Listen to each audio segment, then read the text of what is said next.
Alors Jean-Pierre, depuis le temps que tu en parlais de ce Golconde, Je me suis associé à Richard Volmer parce qu'il a fait un Kong Gold 1 et 2 oui, que j'ai trouvé exceptionnel. ah oui, c'est magnifique. Je l'ai appelé pour lui dire d'ailleurs. Et du coup, je me suis permis une quatrième sortie.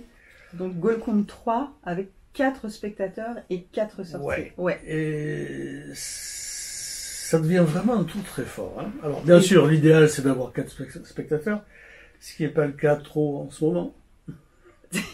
Oui, non. Mais avec des Bristol, on peut s'en sortir.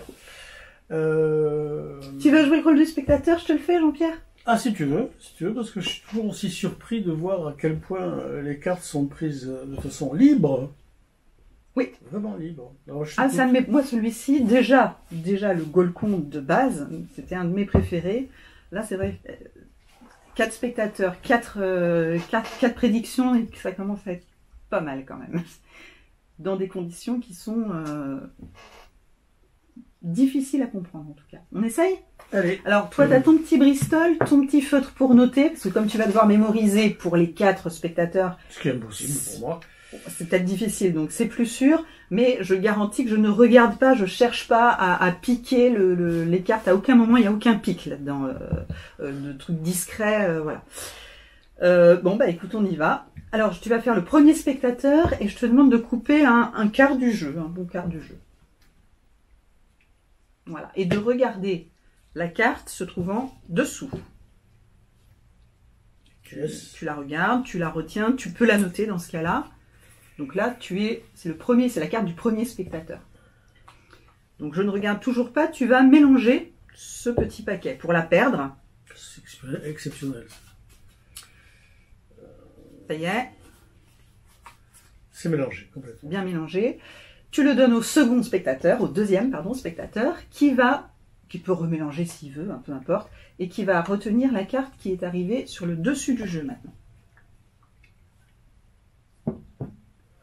Et tu notes. D'accord. Tu peux demander au deuxième spectateur de prendre un tiers du paquet afin de recouvrir et de perdre cette carte, justement. Voilà. Maintenant, troisième spectateur, tu vas prendre la moitié à peu près de ce qui reste. Et tu peux mélanger d'ailleurs si tu veux. Et tu vas regarder la carte se trouvant sous le paquet. Moi, je regarde pas. Hein. Je garantis que même si j'ai frôlé avec mon œil, j'ai vu qu'il y avait du noir, mais peu importe, ça n'a pas d'importance. Tu notes pour le troisième. Quatrième et dernier spectateur, à la limite, on peut lui proposer de choisir librement une carte, de la regarder, voilà. On voit que tu as l'habitude de la mettre dans sa poche. Tu refermes et tu reposes sur le jeu le restant des cartes. Ok. C'est assez propre quand même. Ah oui, je te laisse noter. C'est plus que propre. Tiens, je vais te demander le Sharpie parce que du coup, je vais écrire aussi les prédictions. Alors, à partir de là, même si je vais regarder le jeu, certes, est-ce que tu imagines... Non, parce qu'en fait, chaque fois qu'on a regardé une carte, la portion qu'on a utilisée est mélangée. Avant et après, c'est... Oups. Donc moi, je vais faire les prédictions et imaginons qu'il y ait plusieurs spectateurs, les donner aux uns et aux autres. Donc, je vais laisser le papier ouvert. Là, je vais te donner la prédiction pour le premier spectateur. Oh, t'es pas obligé de me les mettre dans l'ordre, hein. Ah bah si, c'est important parce que comme c'est possible, tant qu'à faire, premier spectateur, je te donne... Tac. Troisième spectateur.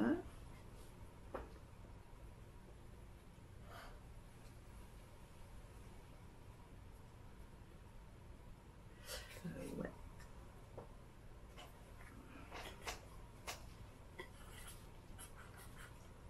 Second spectateur. Et je revérifie juste que j'ai pas fait d'erreur avant. Tac, tac, tac.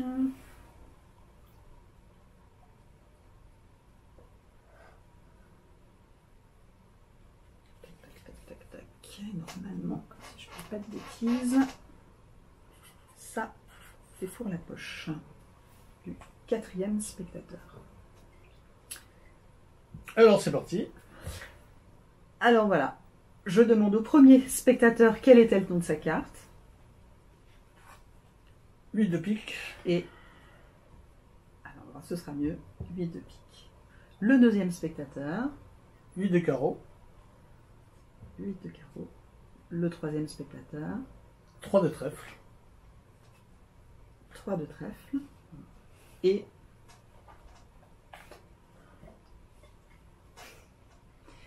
la carte en poche qui était le 2 de cœur.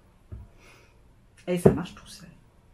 Et ça marche tout seul avec quand même des paquets Il y a rien à mélanger dire. des cartes perdues à l'intérieur des mélanges.